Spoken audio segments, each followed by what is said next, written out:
अगर सुबह उठ के आप कहें कि मैं सुबह उठ के मुट्ठी नहीं बना पा रहा हूं या नहीं बना पा रही हूं, और ये वाली गठिया महिलाओं में सबसे ज्यादा होता है। बुखार के साथ जोड़ का दर्द, खून की कमी हो जाना, किडनी का खराब होना, लंग्स का खराब होना, सारे सिस्टम को खराब कर सकता है। ये जो शब्द आपने कहा है जेनेटिक्स, आपको ये याद रखना है, जितनी भी आर्थराइटिस है गठिया है, इसमें जेनेटिक इंपॉर्टेंस है। ऐसा हो सकता है कि 5 साल के बच्चे को अर्थराइटिस। फिजियोथेरेपी को लेकर भी बोलते हैं कि एक्सरसाइज करेंगे तो अर्थराइटिस ठीक हो सकता है। अगर ये सूजा हुआ जॉइंट है और इसकी दवा नहीं चल रही है, तो क्या कोई आदमी फिजियोथेरेपी कर पाएगा? गठिया को भोजन से जोड़ने की कोशिश किया, ऐसा कभी नहीं। और ये कहना कि चावल खाने से गठिया बढ़ जाता है, मुझे हास्यास्पद लगता है। हंसी का सबसे बड़ा कारण है शाकाहारी भोजन देखा गया है कि बेहतर है।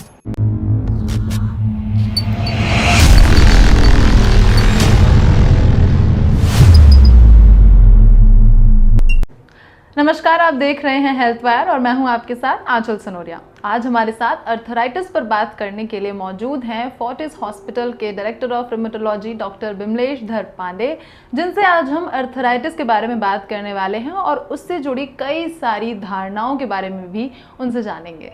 Welcome sir, welcome to health wire.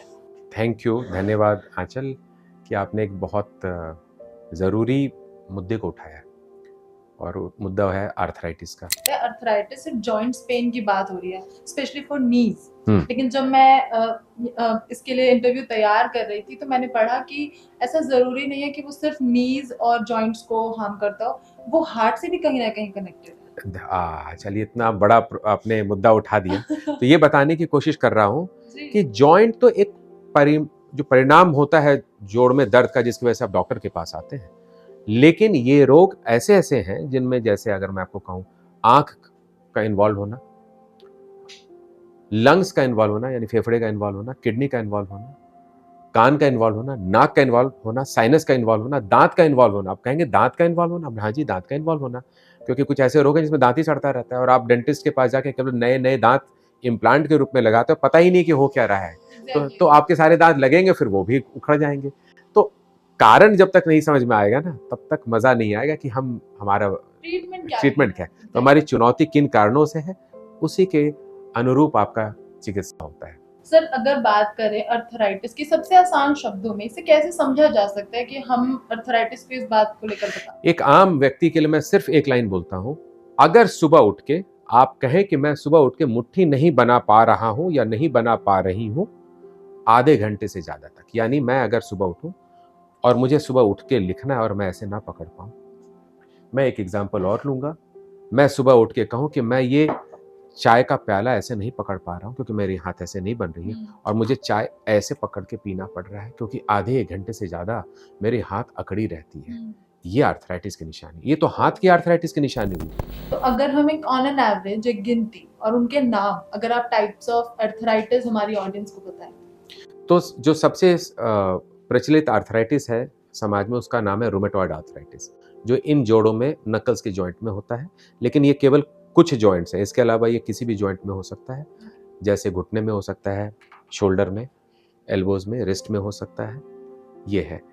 और ये वाली गठिया महिलाओं में सबसे ज्यादा होता है 20 से 40 की उम्र में, यानी रिप्रोडक्टिव एज ग्रुप। इसी एज में आपकी शादी भी होती है महिलाओं की, इसी में इनको बेबी भी करना है। और अगर किसी महिला का गठिया एक्टिव रहे तो बेबी को कैसे उठाएगी, कैसे उसका भरण पोषण करेगी, तो इसलिए चुनौती है। दूसरी आर्थराइटिस का एग्जांपल दूंगा, सोरियाटिक आर्थराइटिस। उसमें स्किन की एक बीमारी होती है सोरियासिस, लाल सफेद चकत्ते पड़े रहते हैं, उसके साथ आर्थराइटिस।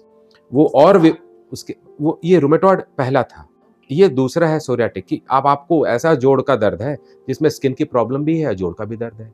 1/3 यानी 33% लोग जिनको केवल स्किन की प्रॉब्लम है, सोरियासिस है, उनको जॉइंट का भी प्रॉब्लम होता है, उसको सोरियाटिक आर्थराइटिस कहते हैं।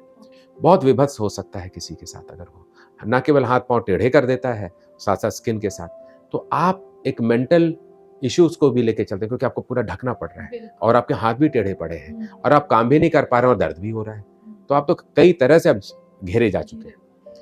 तीसरा जो प्रचलित आर्थराइटिस है वो है एंकालोजिंग स्पॉन्डिलाइटिस, जिसमें रीढ़ की हड्डी में बहुत भयंकर दर्द होता है, भयंकर, एकदम अकड़ाहट हो जाती है। रात के 3 बजे के बाद लोग करवट नहीं ले पाते, और ये यंग लोगों को होता है। 16, 17, 18, 19, 20 ऐसे करके यंग मर्दों का रोग है, और फीमेल्स में 25, 30, 35 तक आता है। और महिलाओं में कमर का दर्द हो तो पूरी समाज में क्या स्थिति होती है? अरे नहीं भाई, ये झुक के काम करती है, इसलिए हो रहा है। और डिस्क है इसलिए होता है, डिस्क स्लिप हो गई। हाँ। और ये धारणा लेके चल रहे होते हैं कि डिस्क स्लिप हो गई, ये झुक के काम करती है। कोई नहीं पूछता एक सवाल, रात को क्या करवट लेने में आपकी दर्द बढ़ जाती है? क्योंकि गठिया में अगर कोई काम आप कर पाते हैं और काम करने से दर्द बढ़ता है तो मैकेनिकल है, जैसे ऑस्टियोआर्थराइटिस, जिसमें मैकेनिकल का चलते चलते दर्द होता है। लेकिन जो इन्फ्लामेटरी यानी सूजन के साथ जो भी गठिया होती है, उसमें रात को अकड़ाहट बढ़ती है, इसलिए सुबह उठ के मुट्ठी नहीं बनती, सुबह उठ के कमर अकड़ा रहता है। तो रात बहुत जरूरी है पूछना, और रात को अकड़ाहट हो, रीढ़ की हड्डी में हो, एंकालोजिंग, तीसरा गठिया। अब आते हैं जो इन 3 प्रचलित गठिया के अलावा है, जिसका नाम जानना जरूरी है। एक का नाम है लूपस, बुखार के साथ जोड़ का दर्द, खून की कमी हो जाना, किडनी का खराब होना, लंग्स का खराब होना, सारे सिस्टम को खराब कर सकता है। इसका नाम लूपस है, सिस्टमिक लूपस एरिथेमेटोसिस। स्किन भी गया, स्किन कई तरह से गए, भयंकर थकावट, जोड़ों में दर्द और बुखार, और आपको एंटीबायोटिक चली जा रही है, क्योंकि किसी को पता नहीं ये बुखार के साथ गठिया जो है उसको लूपस कहते हैं। एक ऐसी गठिया होती है जिस मुंह में सूखापन होता है, जोड़ में दर्द होता है, शॉगरन, सारे दांत सड़ जाते हैं, आंख में जलन खुजली होती है, आप आंख के ड्रॉप्स डाल रहे होते हैं, थकावट होती है, थकावट होती है, थकावट होती है, शॉगरन। एक होती है जिसमें चमड़ा एकदम टाइट हो जाता है और खून का प्रवाह चमड़े में नहीं होता है, तो खून यहाँ पे अल्सर्स बनने लगते हैं। हाँ, अल्सर्स मतलब घाव बनने लगता है। और लंग्स में जब प्रॉब्लम जिसकी बढ़ती है तो लंग्स सूख जाता है, ILD, खांसी करते रहते हैं और चमड़ा एकदम टाइट होता है, पूरा चेहरा विभत्स हो जाता है। यह है स्क्लेरोडर्मा, ये कनेक्टिव टिश्यू भी कहलाता है। इसके अलावा एक गठिया होता है जिसको मसल के साथ गठिया कहते हैं, मायोसाइटिस। आप अपनी कुर्सी से उठ नहीं सकते, आपको इतनी मसल में सूजन होती है कि आप उठा ही नहीं सकते अपनी टांग को, आपको अपना हाथ उठाने में दर्द होगा, इसको कहते हैं मायोसाइटिस, खतरनाक बीमारी। एक और रोग होता है वयोवृद्ध लोगों को, यहाँ की खून की नली में सूजन, और इस सूजन के साथ आंख की रोशनी चला जाना, वो भी अर्थराइटिस, उसको कहते हैं जायंट सेल अर्थराइटिस। खून की नली की सूजन जिसको कहते हैं वैस्कुलाइटिस, उसमें भी नाना प्रकार की वैस्कुलाइटिस है। तो मैं तो बड़ा मजाकिया अंदाज से कहता हूं कि भगवान ने हजारों तरीके से बहुत सारी चीज बनाई है, गठिया भी हजारों तरीके का बनाया है। मुख्यतः 100 तरह की गठिया का नाम हम जानते हैं, और कुछ हजार ऐसे गठिया हैं जिनका नामकरण हम करते भी हैं, तो रेयर डिजीजेस हैं, उनके बारे में हमारे 100 से तो ज्यादा है गठिया, नेम्ड अर्थराइटिस। तो इसीलिए इसकी पढ़ाई एकदम अलग होती है। 3 साल एक MD करने वाले व्यक्ति को 3 साल और समय गुजारना होता है केवल इन रोगों को जानकारी और समझते समझते आपको एक मोटा मोटा आइडिया लगेगा, फिर पूरी जिंदगी आप सीखते रहते हैं। तो मेडिकल साइंस का सबसे बड़ा फायदा है, आप स्टूडेंट फॉर एवर है। सर, अर्थराइटिस होता कैसे है? मतलब एज के साथ है, कोई जेनेटिक वजह से होता बहुत है? अच्छा, ये जो शब्द आपने कहा जेनेटिक्स, आपको ये याद रखना है, जितनी भी आर्थराइटिस है, गठिया है, इसमें जेनेटिक इंपॉर्टेंस है, लेकिन हर एक मेजर है, लेकिन हर एक माँ जिसको गठिया हो उसके बेबी को गठिया होगा ये मैं नहीं कह सकता, क्योंकि एक व्यक्ति के रूप में आधी जीन्स आपको माँ से मिला, आधी आपके पिताजी से मिला, और कुछ जीन्स साइलेंट भी हो सकते हैं, कुछ एक्सप्रेस भी एक्टिव भी हो सकते हैं। तो जीन्स सारे के सारे गठिया में देखा गया है, और कई प्रकार का जीन्स होता है, इसलिए जीन्स अगर आप समझ लेंगे तो गठिया भी समझ लेंगे कि क्यों इस गठिया में इसका जो प्रकोप है वो ज्यादा क्यों है, कम क्यों है। तो जीन्स बहुत इंपॉर्टेंट है। जीन्स के साथ एनवायरमेंटल ट्रिगर भी होता है, जैसे मुंह में पायरिया होना और रूमेटॉइड का होना, अगर जेनेटिक बैकग्राउंड हो तो। स्मोकिंग वाले व्यक्तित्व में, चाहे मेल हो चाहे फीमेल हो, पुरुष और महिला दोनों में जो स्मोकिंग करते हैं, उनके लंग्स में कुछ ऐसे चेंजेस होते हैं जिससे गठिया हो सकता है। कुछ इन्फेक्शन जैसे चिकनगुनिया, कुछ वायरल और इन्फेक्शन है जिनके हो जाने के बाद गठिया जो साइलेंट पड़ा था अचानक एक्टिवेट, यानी वॉल्केनो का फटने का एक कारण होना था और वो हो गया, एक इन्फेक्शन। चिकनगुनिया में भी होता है ना, जॉइंट पेन। चिकनगुनिया पर से यानी अपने आप वो दर्द कर सकता है, लेकिन जेनेटिक बैकग्राउंड हो तो वो चिकनगुनिया आर्थराइटिस में कन्वर्ट होकर जिंदगी भर चलता रहेगा। कई लोग को HLA-B27 नाम की एक जीन के साथ जोड़ रोग होता है, और बस एक बार उनके पेट खराब हुई, बाहर का उन्होंने कुछ खाया या UTI हुआ, इन्फेक्शन हुआ, उसके बाद जैसे माचिस किसी ने पलीते में लगा दिया और वो धमाका हो के रहेगा, तो वो डायनामाइट ब्लास्ट करने को तैयार था, आपने बस एक आग लगानी थी, सुलगानी थी। तो जेनेटिक बैकग्राउंड बहुत इंपॉर्टेंट है। बच्चों का गठिया अलग गठिया है, मिडिल एज का गठिया अलग है और वयोवृद्ध में गठिया अलग है। मतलब ऐसा नहीं है कि सिर्फ अर्थराइटिस की बीमारी बस एक साल से जोड़ के सीधे 99 साल तक जोड़ लीजिए, सब जगह गठिया आपको मिलेगी। क्या ऐसा हो सकता है कि 5 साल के बच्चे को अर्थराइटिस एकदम होता है, और उनके गठिया स्पेशलिस्ट हम नहीं होते हैं, पीडियाट्रिक रिमेटोलॉजिस्ट होते हैं। तो ये भी समझना है कि हर रिमेटोलॉजिस्ट हर चीज को नहीं ट्रीट करेगा, बच्चे वाले पेशेंट्स को बच्चे वाले डॉक्टर ही ट्रीट करेंगे। बच्चों में वो मेजर वही रहेगा, मेजर नहीं, वहां तो जेनेटिक और ज्यादा है। एग्जैक्टली इतना ज्यादा जेनेटिक्स है, बच्चे वाले जो गठिया उसमें इतना ज्यादा जेनेटिक्स है, कह नहीं पाती। और उनकी जो चुनौती है वो और ज्यादा कठिन है। पुरुष जो बड़े, देखिए जितनी भी ड्रग की ट्रायल होती है बच्चों में होती ही नहीं है, वो तो बड़ों में होती है। तो आपके पास दवाइयां कम हो जाती हैं देने के लिए, क्योंकि उसका ट्रायल अगर नहीं तो आप दवा कैसे देंगे? तो ये भी चुनौती है। हर एज ग्रुप के अर्थराइटिस ट्रीटमेंट्स भी अलग है। अलग, एग्जैक्टली। ओके, तो अगर हम ट्रीटमेंट्स की बात करें तो एक बच्चों का आपने कहा कि वो अलग होते हैं, तो अगर हम यंग और एजेड लोगों की बात करें, उनके ट्रीटमेंट्स क्या हो सकते हैं अर्थराइटिस के लिए? देखिए, ट्रीटमेंट 3 प्रकार के हैं आज की तारीख में। एक है ट्रेडिशनल ट्रीटमेंट, ये वो दवाइयां हैं जो गठिया के लिए बनाई नहीं गई थी। वो गठिया के लिए कभी नहीं बनाई गई थी, वो बनाई गई थी किसी और कारण के लिए, लेकिन उसका रीपर्पस्ड ड्रग है, यानी उनका इस्तेमाल कहीं और से स्टार्ट हुआ और कहीं और चला गया। यानी उनकी उपयोगिता गठिया में ज्यादा दिखी गई बाद में, लेकिन बनाई गई थी किसी और कंडीशन में। वो सारे टैबलेट्स हैं और बहुत अच्छे काम करते हैं। 40 से 70% लोग इसी दवाओं से ठीक होते हैं, और सब ओरल है, बहुत ही सस्ते हैं। अच्छी बात तो ये है कि बहुत सस्ता है, और कुछ दवा 60 साल पुरानी है, कोई 70 साल पुरानी है, यानी टाइम टेस्टेड दवा है। लेकिन 25% से 30% लोग ऐसे होंगे, या 20 से 30% लोग होंगे जिनको ये दवा, जो ट्रेडिशनल दवा, वो काम नहीं करेगी, क्योंकि उनका रोग और ज्यादा व्यापक है, खतरनाक है, या एग्रेसिव है, जो भी शब्द कहें। उनमें बायोलॉजिकल दवा दी जाती है जो इंजेक्शन के रूप में आती है, वो महंगी भी होती है, और उसमें हमें बहुत सोच समझ के करना पड़ता है कि हम जो प्राइमरी फर्स्ट लाइन ट्रीटमेंट है उसको एग्जॉस्ट कर ली, यानी उसको इस्तेमाल कर लिया, काम नहीं कर रहा है तब हम इस्तेमाल करते हैं। और एक तीसरी लाइन की दवा है जिसको टारगेटेड थेरेपी कहते हैं, टैबलेट होती है, नए जमाने की टैबलेट है।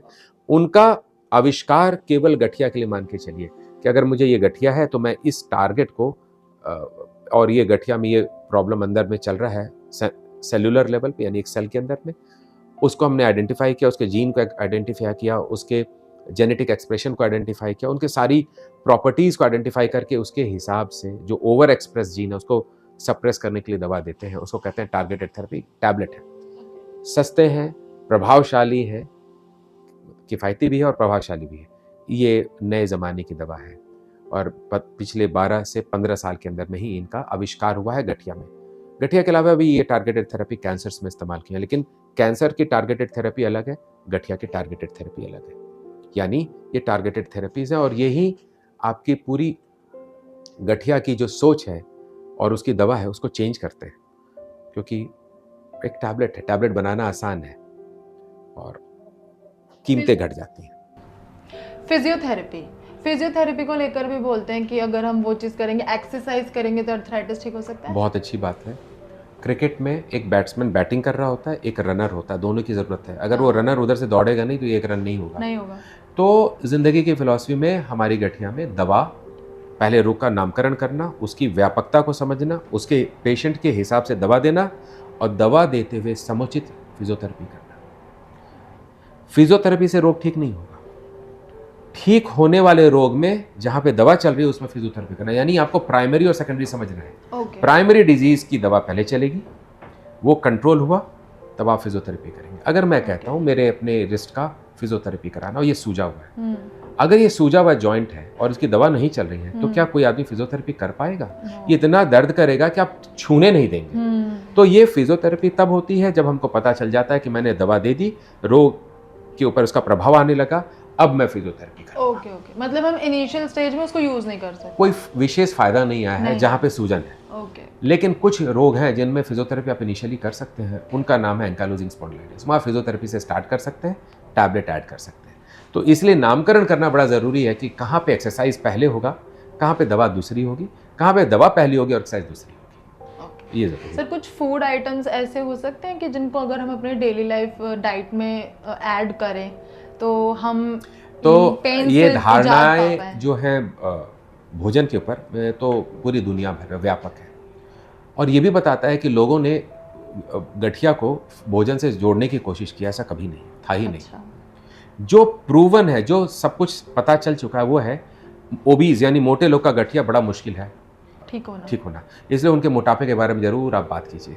स्मोकर्स का स्मोकिंग बंद कराइए, जिसका पायरिया है उसका पायरिया ठीक कराइए, और जिनकी गट खराब है, डायरियाज रह रहे हैं, इन्फेक्शन बार बार हो रहा है, उनके ये सही कराइए। ये पहला प्रावधान है। भोजन पे आ जाइए। घर का भोजन, साफ सुथरा बना हुआ भोजन आपके गट के इन्फेक्शन को नहीं देगा, तो आपका देखिए प्रावधान वहाँ से है। तो इसलिए आपको हेल्दी ईटिंग करनी है।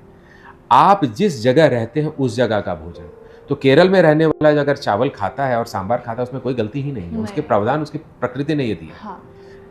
और ये कहना कि चावल खाने से गठिया बढ़ जाता है, जो मुझे हास्यास्पद लगता है, हंसी का सबसे बड़ा कारण है। क्योंकि मैंने दक्षिण में अपनी ट्रेनिंग ली है, तो वहाँ तो सब लोग चावल खाते हैं। हाँ। और नॉर्थ में आया तो सब पेशेंट का एक ही सवाल है, चावल खराब है, हाँ। इसको खाने से गठिया बढ़ता है। ये धारणाएं हैं, क्योंकि डॉक्टर और धारणा तोड़ना इतना मुश्किल है, कहने की बात है कि आपको मैं सिखा के भेजूंगा, अब घर में जाएंगे आपकी दादी ने कहा तुमने चावल खाया इसलिए गठिया हो गई। हाँ। तो आप सामाजिक परिवेश को लीजिए, समाज में गलत धारणाओं का एक बोलबाला है, उससे बाहर निकलिए। क्योंकि मैं 3 लाइन अभी बताऊंगा।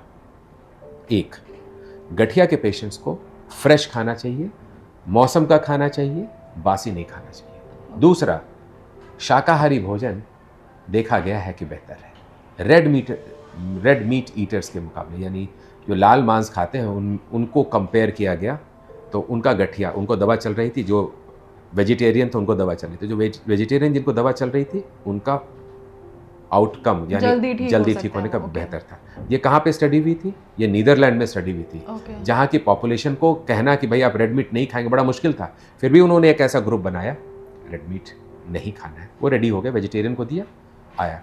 और बहुत अच्छा है। इसको आपको सोचना पड़ेगा कि व्यवस्था में आप वेजिटेरियन रहे, लेकिन प्रोटीन की कमी हो जाती है। हाँ। अगर प्रोटीन की कमी होगी तो आपकी मांसपेशियां, स्नायु तंत्र सब टूट रहे होती है गठिया की वजह से। तो ऐसे में प्रोटीन की मात्रा आपको बढ़ानी है। कहाँ से लाएंगे प्रोटीन? वेजिटेरियन के लिए दाल है, सोयाबीन है, पनीर है। प्रोटीन का बहुत, मशरूम भी है, बहुत अच्छा स्रोत, बहुत अच्छा स्रोत है। तो इनको खाना है।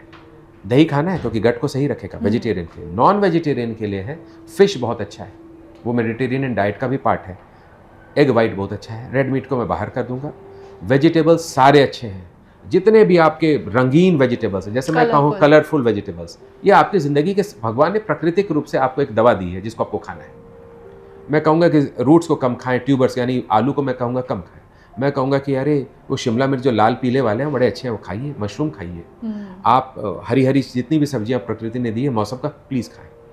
दूध का इस्तेमाल कीजिए। कैल्शियम की कमी आपकी हड्डी को कमज़ोर करती है। तो दूध अगर आप पीते हैं, दूध नहीं पी सकते, दही खाते हैं तो दही खाएं। पनीर ले सकते हैं, छाछ ले सकते हैं, दाल ले सकते हैं, दाल में भी बहुत कैल्शियम होता है। तो ये सारी छोटी छोटी चीज़ें आपके घर में मौजूद है, बस उसी को करना है। कुछ भी नया फूड फैट नहीं कि ये स्पेशल भोजन है जिससे गठिया कम होगा। ये केवल धारणाएं हैं, मिथ्या है, इसको तोड़ना बहुत ज़रूरी है। घर का भोजन, प्रोटीन को बढ़ाना, खूब चलना, ये भी है। और प्रकृति से धूप लेना। धूप अगर हम नहीं ले पा रहे तो विटामिन डी लेना पड़ेगा, ये भी ज़रूरी है। Okay, thank you so much. धन्यवाद आंचल। Thank you.